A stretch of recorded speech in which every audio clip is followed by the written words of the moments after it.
obviously the drama, other than obviously the drama of this event, was that the UEFA ended up banning English clubs. This event was so monumental that UEFA banned English clubs for 5 years, and Liverpool got banned for 6 years. So then you had a period of time where you can imagine the English clubs were dominating, and then they all got banned, and so that opened the door for other clubs to come in and dominate. The team that dominated the most during this period was AC Milan, but you also got to see other teams win from the non-traditional powerhouse countries. So PSV from the Netherlands, which is a powerhouse country, but PSV, they weren't like Ajax at the time. So they won Porto, which is another big club in Portugal. But at that time, my understanding, from my understanding, they were no Benfica. Porto has had kind of in the 2000s, they had like under Jose Mourinho, we'll get to that, but they won a Romanian club called Steaua Bucharesti. They won, and then, I didn't write down the full name, but a team from Belgrade also won. So in this period of time, you also got to see some diversity in the countries winning the last final for the European Cup. But before we switch over to the Champions League, was Barcelona versus Sampdoria, where Barcelona won 1-0. And yeah, this Barcelona team is considered one of the best teams ever assembled. Johan Cruyff at this point was playing in Barcelona.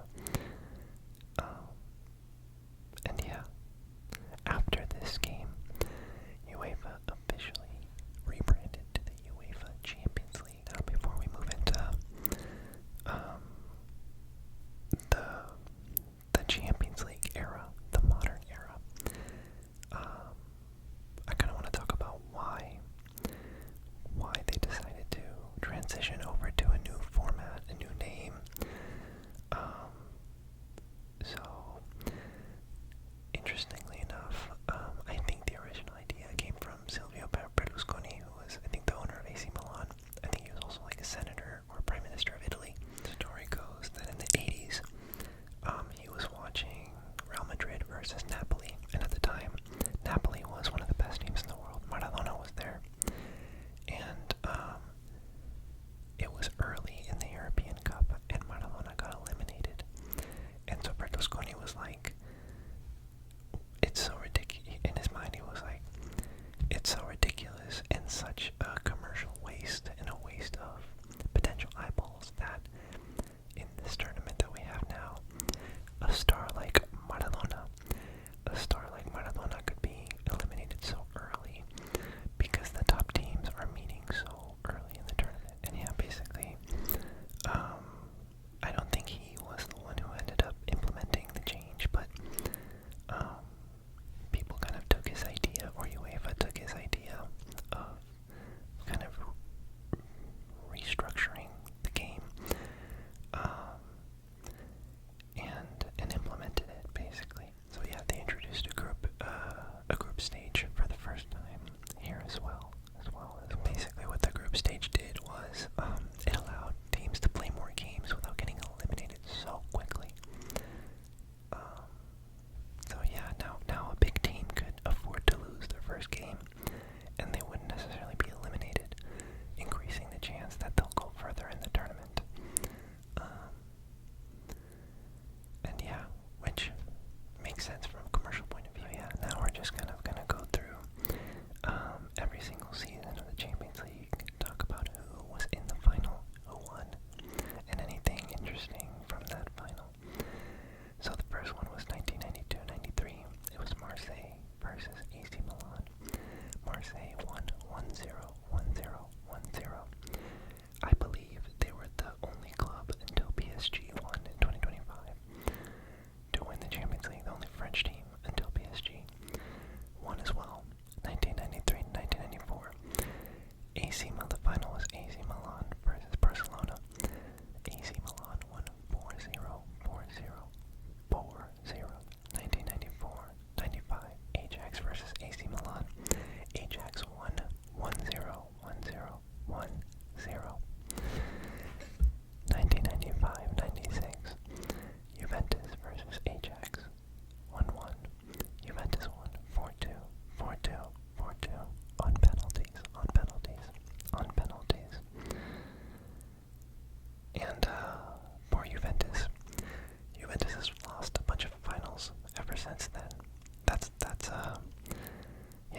versus AC Milan from Italy. Final score 3-3. Liverpool won 3-2 on penalties. This is Liverpool's like insane comeback. They were down 3-0. I think at halftime, and I think in the second half, they scored 3 goals, came back, and then won on penalties. I think this is considered one of the best comebacks, if not the best comeback, in Champions League history. History is 2005, 2006. Barcelona versus Arsenal. Barcelona of Spain, Arsenal of England. Barcelona won 2-1. This was Messi's